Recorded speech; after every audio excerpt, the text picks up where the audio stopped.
내가 겐그리아 교회의 일꾼으로 있는 우리 자매 베베를 너희에게 추천하노니 너희는 주 안에서 성도들의 합당한 일들로 그를 영접하고 무엇이든지 그에게 소용되는 말을 도와줄지니 이는 그가 여러 사람과 나의 보호자가 되었습니다. 너희는 그리스도 예수 안에서 나의 동역자들인 브리스가와 아굴라에게 문안하라.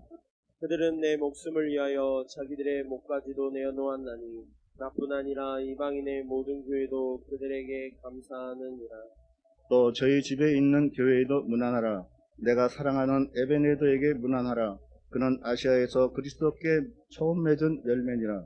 너희를 위하여 많이 수고한 마리아에게 문안하라. 내 친척이여 나와 함께 갇혔던 안드로니거와 유니아에게 문안하라. 그들은 사도들에게 존중이 여겨지고 또한 나보다 먼저 그리스도 안에 있는 자라. 또 주 안에서 내 사랑하는 암블리아에게 문안하라. 그리스도 안에서 우리의 동역자인 우르바노와 나의 사랑하는 스다고에게 문안하라. 그리스도 안에서 인정함을 받은 아벨레에게 문안하라. 아리스도블로의 권속에게 문안하라. 내 친척 헤로디온에게 문안하라. 나기스의 가족 중 주 안에 있는 자들에게 문안하라. 주 안에서 수고한 드루베나와 드루보사에게 문안하라. 주 안에서 많이 수고하고 사랑하는 버시에게 문안하라. 주 안에서 택하심을 입은 루퍼와 그의 어머니에게 문안하라. 그의 어머니는 곧 내 어머니니라.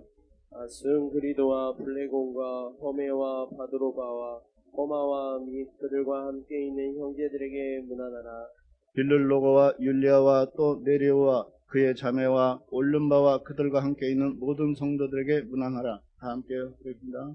너희가 거룩하게 입맞춤으로 서로 문안하라. 그리스도의 모든 교회가 다 너희에게 문안하느니라. 함께 좌우 앞뒤에 계신 여러분들과 함께 인사 나누겠습니다. 사랑합니다. 축복합니다. 은혜 받읍시다. 네, 오늘은 문안 인사라는 제목으로 함께 말씀을 나누고자 합니다.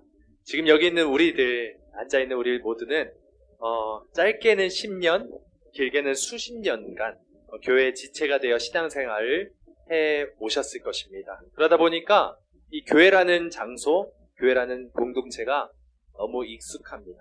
익숙하다는 것이 다 나쁘다는 것은 아닙니다만 너무 익숙한 나머지 교회라는 이 두 글자가 과연 무엇을 의미하는지 우리가 곱씹어보지 않은 채 정기적으로 그냥 몸만 왔다 갔다 하게 될 때가 있는 것 같습니다. 그럼 교회란 뭘까요? 모범적인 답안 하나를 꼽자면 교회가 예수님의 몸이다라는 것일 겁니다. 하지만 교회가 예수님의 몸이라는 사실이 그것이 과연 무엇인지 무엇을 의미하는지 그것을 깊이 생각하지 않는다면 그 대답은 단지 추상적인 개념에 불과하게 되어버리겠죠. 그러므로 우리가 과연 교회가 무엇인지 예수님의 몸된 교회가 어떠한 공동체인지를 항상 고민하고 곱씹고 묵상해야 합니다. 나 자신이 곧 교회이고 그런 우리가 모인 공동체가 바로 교회이기 때문에 교회가 어떤 모습이어야 하는지를 아는 것은 곧 나 자신을 아는 것과도 다를 바가 없는 것이기 때문이죠. 오늘 본문 말씀은 우리 사도 바울이 로마서를 마무리하면서 로마 교회 성도들 한 분 한 분에게 문안 인사를 하는 부분입니다. 편지를 통해 우리 로마 교회 성도들에게 할 말을 마치기 전에 인사로 문안 인사하는 것이, 그러니까 마지막 인사를 하는 것이 그 당시에 관행과도 같은 것입니다. 그래서 맨 마지막에는 항상 문안 인사하고 그 사람에게 인사하라, 문안 인사하라 이런 식으로 하는 것이 관행과도 같은 것이었죠. 하지만 사도 바울은 이 관행과도 같은 마무리 인사를 단지 미사역으로 채워넣지 않았습니다. 오히려 성도들 한 사람 한 사람의 이름과 그들의 수고를 언급하면서 과연 교회의 모습이 어떠한지를 암시하고 있죠. 바울의 문안 인사를 통해서 교회는 어떠해야 하는지를 이렇게 살펴보길 원합니다. 오늘 이 말씀을 통해 이 세강교회의 모습이 한층 더 성숙하여져서 우리의 주인이신 예수 그리스도를 더욱 기쁘시게 하는 저와 여러분 모두가 되시기를 소망합니다. 그러면 첫 번째 함께 읽어보도록 하겠습니다. 교회는 시작. 교회는 성별이나 인종, 신분의 구별이 없어야 합니다. 먼저 우리가 1절을 한번 보시겠습니다. 1절 보시면 사도 바울이 베베라는 사람을 언급합니다. 여기서 베베는 자매라고 소개되어 있죠. 그리고 갱그레아 교회의 성도였습니다. 근데 지금 사도 바울은 문안 인사의 가장 첫머리에 이 자매 베베라는 사람을 언급하면서 로마 교회에 추천하고 그 교회에 파송하고 있다는 것을 알 수 있죠. 파송하는 목적은 간단합니다. 바로 사도 바울이 작성한 이 로마서 원본을 로마 교회 성도들에게 전달하기 위함이었죠. 오늘 같은 경우에는 지구 반대편에 있다 할지라도 메일 하나만 보내면 순식간에 지구 반대편에 있는 곳에 메시지가 전달이 됩니다. 하지만 바울이 살던 당시에는 직접 사람이 이 실제 편지를 가지고 이 목적지까지 가서 건네줘야만 했습니다. 그렇기 때문에 중요한 물건, 중요한 메시지를 전달하려면 우선 가장 그 사람이 발신자가 신뢰할 만한 인물을 보내는 것이 당연한 일이었죠. 바울에게 있어서 로마서를 전달하기에 가장 신뢰할 만한 인물이 바로 자매 베베였던 것입니다. 2절에서 바울은 베베를 여러 사람과 나의 보호자가 되었다라고 말하고 있습니다. 여기서 보호자란 후원자 또는 조력자라는 뜻을 가지고 있는데 아마도 베베는 바울과 바울의 동역자들을 물질적으로 후원하고 섬기는 일에 아주 열심이었던 것 같습니다. 이런 점으로 볼 때 베베는 갱그레아에서도 상당한 지위와 재산을 가진 사람이라는 것을 짐작할 수가 있죠. 사도 바울은 고린도에서 이 로마서를 작성했고 갱그레아에서 온 베베에게 로마서 서신을 건넵니다. 그리고 베베는 고린도에서 로마까지 이 로마서를 가지고 여행을 해야 했죠. 이 고린도에서 로마까지의 거리가 육로로 몇 킬로 정도 떨어져 있었냐면 2100km. 서울에서 부산까지 거리가 약 400km 정도잖아요. 그러니까 그보다 5배나 먼 길을 여행해야 했던 것입니다. 그 당시에 자동차나 비행기가 존재하는 것도 아니었기 때문에 편지를 전달하는 것 그 자체만으로 엄청나게 많은 노력과 시간과 돈이, 재정이 들어갈 수밖에 없는 그런 일이었죠. 베베는 이 모든 수고와 헌신이 동원되는 일에 기꺼이 참석하고 있습니다. 사도 바울은 그런 베베의 이 헌신에 감사하면서 로마교회 성도들에게 베베를 잘 영접할 것을 부탁하고 있죠. 우리 함께 8절과 9절을 한번 보시겠어요? 8절, 9절을 보시면 암블리아, 우르바노, 스다구라는 이름이 나옵니다. 좀 생소한 이름이라고 생각되시는 분들도 계실 거예요. 이 이름은 주로 노예들이 사용하는 이름이었다고 합니다. 노예들. 이게 암블리아와 우르바노는 로마의 노예, 그리고 이 스다구는 그리스의 노예 이름으로 흔하게 사용되는 이름이었습니다. 마치 빌레몬의 종, 이름이 뭐였죠? 오네시모. 이 오네시모처럼 이들은 노예의 신분으로 있었지만 하나님 앞에서 신실한 사람이었던 것 같습니다. 마지막으로 13절을 보시면 사도 바울은 루포와 그의 어머니에게 문안하라라고 말합니다. 여기서 루포는 구레네 시몬의 아들로 알려져 있죠. 이 구레네 시몬이 어떤 사람이죠? 예수님께서 골고다로 올라가실 때, 십자가를 지고 올라가실 때 너무 지치신 나머지 이 로마 병정이 어떤 다른 사람에게 이 십자가를 질 것을 부탁을 합니다. 명령을 한 것이죠. 그랬을 때 그 십자가를 대신 진 사람이 바로 구레네 시몬입니다. 여기서 구레네란 키레네, 그러니까 이 키레네는 아프리카 대륙 지금의 리비아라는 나라에 위치한 도시입니다. 그 당시에는 이곳이 로마 제국의 영토였기 때문에 왔다 갔다 하는데 전혀 문제가 없었던 것 같아요. 구레네 시몬은 이곳에서 자란 흑인으로 알려져 있는데 어떤 이유인지 이 시몬이 이 유대 땅에 방문하게 되겠어요. 그런데 우연찮게 예수님께서 십자가를 지시는 장면을 목격하게 되고 대신 십자가까지 지게 된 거죠. 놀라운 것은 구레네 시몬의 행방을 로마서 16장 13절 오늘 본문에서 찾아볼 수 있다는 것입니다. 구레네 시몬의 아들 루포는 어떤 사람이었냐 하면 주 안에서 택하심을 입은 자였고 그의 어머니 즉 시몬의 아내 역시 사도 바울이 자신의 어머니다라고 할 정도로 바울의 특별한 사랑을 받고 있는 사람이었습니다.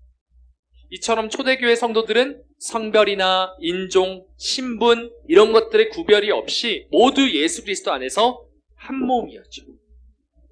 21세기를 살고 있는 우리 자신을 한번 보았으면 좋겠습니다. 그리고 우리 사회를 한번 돌아보기를 원합니다. 남자와 여자가 성별이 다르다는 이유만으로 서로를 미워하고 비방하는 현상이 아주 심화되고 있어요. 페미니즘이라는 것이 전 세계에서 유행하는 사상이 되었고 우리나라까지도 강타를 합니다. 그로 인해서 20대, 30대 남녀 간의 이 남녀 갈등이 아주 심해져 있는 상태죠. 지역 간의 갈등은 어떻습니까? 예전에 조금 완화된다 싶더니 다시 더 심해졌죠. 그래서 지역 간의 갈등도 심하고 연령별로 그 사상과 이념이 또 갈라져 있고요. 서로가 서로를 손가락질하고 있는 상황이 바로 우리나라의 상황입니다. 이것이 우리가 살고 있는 세상의 모습이기도 합니다. 그런데 그리스도인인 우리가 이 세상과 똑같은 모습을 하고 똑같은 방식으로 서로를 헐뜯고 비방하고 있다면 뭔가 지금 잘못되어 있다는 것이죠. 2000년 전 로마 시대는 지금보다 훨씬 더 차별이나 이런 차별 상황들이 심했습니다. 그 당시에는 여자가 또 천대받는 시대였죠. 그렇기 때문에 남녀 차별에 관한 것은 말할 것도 없습니다. 노예나 귀족같이 신분제도가 존재했죠. 그리고 헬라인, 유대인, 그리고 백인, 흑인, 황인들이 다 모여서 수많은 민족들이 섞여서 사는 만큼 훨씬 더 차별과 갈등이 심한 사회였습니다. 하지만 예수 그리스도 안에서 하나 된 이 초대교회는 세상과 전혀 다른 모습이었어요. 교회는 이처럼 세상과 구별되어야 합니다. 세상은 성별이나 학벌, 사는 지역과 경제적인 형편들로 계급을 나누는 한편 그리스도의 몸된 교회는 오히려 그 계급들을 무너뜨리고 화평, 즉 샬롬을 이루는 것이죠.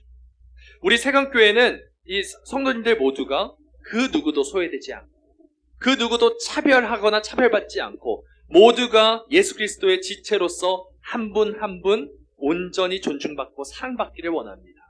우리 모두가 그런 아름다운 교회를 꿈꾸며 갖고 나가야 하죠. 그것이 바로 하나님이 원하시는 참된 교회의 모습입니다. 그러면 우리 두 번째에 한번 교회가 어떤 곳인지 함께 살펴보도록 하겠습니다. 교회는 성도들의 수고를 기억하고 감사해야 합니다. 사도 바울은 이 문안 인사에서 단순히 여러분 건강에 유의하십시오. 그리고 다음에 또 만나뵀으면 좋겠습니다. 이런 정도의 인사를 건네지 않고 있습니다. 오히려 각 성도들이 주님 안에서 어떻게 수고하였고 그 열매가 무엇인지에 대해서 기뻐하며 감사하고 있죠. 바울은 데살로니가전서 1장 3절에서 이렇게 말씀합니다. 데살로니가전서 1장 3절 말씀 읽겠습니다. 너희의 믿음의 역사와 사랑의 수고와 우리 주 예수 그리스도에 대한 소망의 인내를 우리 하나님 아버지 앞에서 끊임없이 기억하오니. 아멘. 이 고백처럼 바울은 성도들의 믿음과 수고와 인내를 잊지 않고 계속해서 기억하려고 애를 쓰고 있습니다. 그리고 로마서 본문에서 그렇게 기억하고 있는 성도들의 수고를 하나하나 언급하면서 한 명 한 명 그 이름을 부르고 있어요. 그러면서 감사하고 있죠. 하나님 앞에서 감사하고 성도들 앞에서 감사하고 있습니다. 먼저 3절을 한번 보시겠습니다. 3절을 보시면 바울은 브리스가와 아굴라에게 문안하고 있습니다. 여러분도 잘 알다시피 이 두 사람이 부부죠. 그리고 바울과 함께 동역한 신실한 주님의 일꾼들이었어요. 이 두 사람은 원래 로마 출신이었어요. 그런데 로마에서 유대인 추방 명령이 떨어질 때 이 바울과 함께 고린도로 갔습니다. 그리고 에베소에서 오랜 시간 함께 동역한 그런 사역자였어요. 4절을 한번 보시면 4절의 내용같이 이들은 바울을 위해 자신의 목숨까지도 기꺼이 바칠 준비가 되어 있는 사람이었습니다. 자신을 돌보지 않고 오직 하나님의 나라를 위해서 헌신하는 그 수고에 대해서 바울은 끊임없이 기억하고 감사했고 또 바울뿐만이 아니라 이방인의 모든 교회 성도들도 다 두 사람에게 감사를 하고 있다고 전하고 있죠. 다음으로는 10절 말씀처럼 아벨레라는 사람이 언급됩니다. 여기서 바울은 이 사람을 그리스도 안에서 인정함을 받은 자라고 말하고 있어요. 또한 12절에서 바울이 버시에게 주 안에서 많이 수고하고 자랑하는 자라고 말하고 있습니다. 이처럼 바울은 많은 사람들에게 인사를 하되 이 사람들의 수고를 하나하나 기억하면서 그 사람들의 이름을 부르며 감사하고 있는 것입니다. 교회가 성도들의 수고를 기억하고 감사해야 하는 이유가 무엇이냐? 단지 바울이 이렇게 했기 때문은 아니라는 것입니다. 요한계시록에서 이 예수님께서 에베소 교회에게 이렇게 말씀을 하셨습니다. 요한계시록 2장 2절에서 3절 말씀 우리 다 함께 읽어보도록 하겠습니다. 2절 3절 시작. 내가 내 행위와 수고와 내 인내를 알고 또 악한 자들을 용납하지 아니한 것과 자칭 사도라 하되 아닌 자들을 시험하여 그의 거짓된 것을 내가 드러낸 것과 또 내가 참고 내 이름을 위하여 견디고 게으르지 아니한 것을 아노라. 아멘. 계속해서 2절 3절에서 예수님께서 이렇게 말씀하세요. 아노라. 알고 아노라. 내가 안다 라고 말씀하고 있죠. 예수님이 에베소 교인의 이 행위, 수고, 인내 이런 것들에 대해서 안다라고 말씀하고 계십니다. 우리 주님께서 보시고 기억하시는 것은 우리가 주님 안에서 어떤 애씀이 있었는가, 어떤 몸부림이 있었는가, 주 안에서 피 흘리는 그 전투가 있었는가 하는 것이죠. 우리가 주님 안에서 고민하고, 우리가 주님 안에서 기뻐하고, 우리가 주님 안에서 슬퍼하고, 주님 안에서 수고하고 애쓰는 그 모든 순간순간을 주님께서 보시고 내가 안다라고 하시며 기억하며 또 고마워하고 계신다는 것입니다. 중요한 것은 무엇이냐? 주님 안에서 행동하는 것입니다. 우리가 주 안에서 하는 모든 수고는 우리 하나님께서 다 보고 계시고 알고 계신다는 사실이죠. 교회는 다양한 사람들이 존재합니다. 부유한 사람도 있고요, 가난한 사람도 있습니다. 지위가 높은 사람도 있고 또 낮은 사람도 있습니다. 비교적 부유하고 지위가 높은 사람이 그렇지 않은 사람들보다 더 교회에 미치는 영향이 클 수밖에 없는 게 어떤 구조상으로는 이 현실이 있습니다. 이 헌금을 더 많이 할 수도 있고요, 또 많은 사람들이 그 사람의 말에 더 귀 기울일 수도 있을 것 같아요. 하지만 그것은 단지 겉으로 드러나는 것뿐입니다. 피상적인 것뿐입니다. 이런 일만 가지고 집사님, 권사님께서 주님 안에서 하신 그 수고를 압니다, 하나님께서 아실 것입니다 라고 말한다면 그것은 틀릴 수도 있다는 말이죠. 그것이 주님 안에서의 애씀인지 아닌지를 우리는 판단할 수 없기 때문입니다. 바리새인들 역시도 박하와 회향과 근체의 11조를 매일 꼬박꼬박 정기적으로 바쳤어요. 많은 사람들에게 존경받기도 하고 박수받은 사람들이 바로 바리새인들이었어요. 하지만 예수님은 뭐라고 말씀하셨죠? 바리새인들에게 독사의 자식들아 라고 꾸짖으십니다. 그들은 주님 안에 있지 않았습니다. 하나님 안에 있지 않았어요.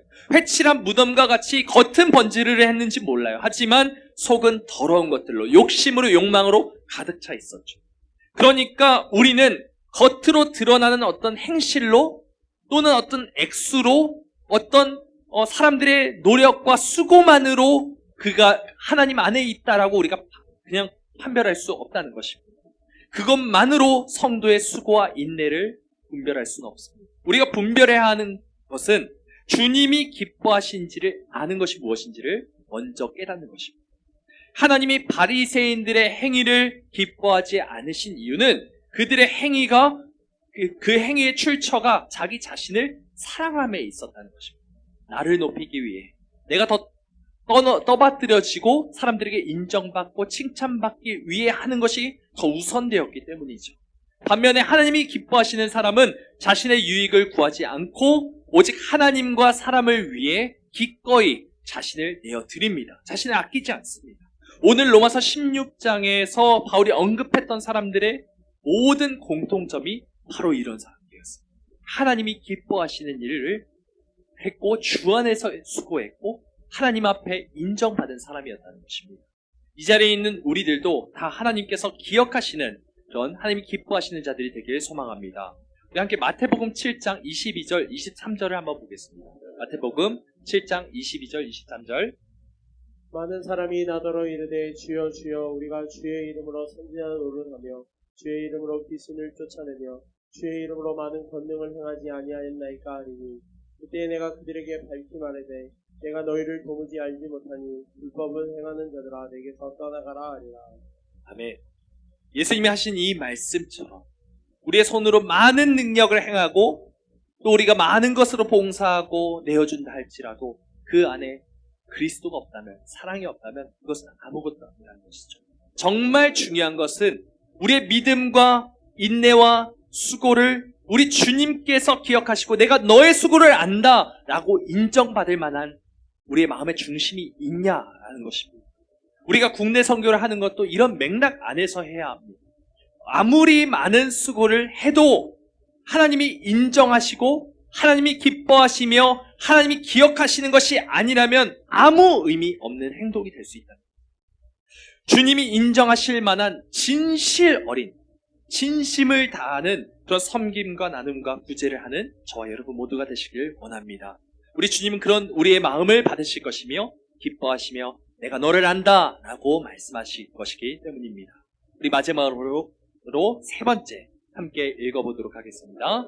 시작. 교회는 종교단체가 아니라 한 가족입니다. 아멘. 이 어느새부턴가 교회 안에서 이 형제님, 자매님이라는 호칭이 조금 드물어진 것 같아요. 제가 청년이었을 때는 누구누구 형제, 누구누구 자매 이렇게 말하는 것이 너무 당연했고요. 그리고 여러분께서도 아마도 그런 식으로 많이 부르셨을 거라고 생각합니다. 그런데 개인적으로 그때 제가 그렇게 형제, 자매 호칭을 사용했던 것은 단지 관습적으로, 습관적으로 사용한 것이지 정말 그 의미를 깊이 생각하면서 하지는 않았던 것 같아요. 하지만 오늘 본문에서 바울은 이 성도들을 자신의 형제요, 자매요, 어머니요, 동역자라고 말하고 있습니다. 바울이 말하는 형제, 자매 호칭은 단지 교회에서 이렇게 부르기로 약속했기 때문에 습관적으로 내뱉는 것이 아니었어요.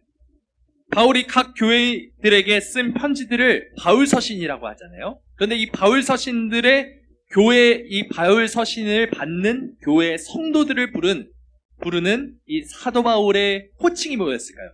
형제들아, 자매들아 였습니다.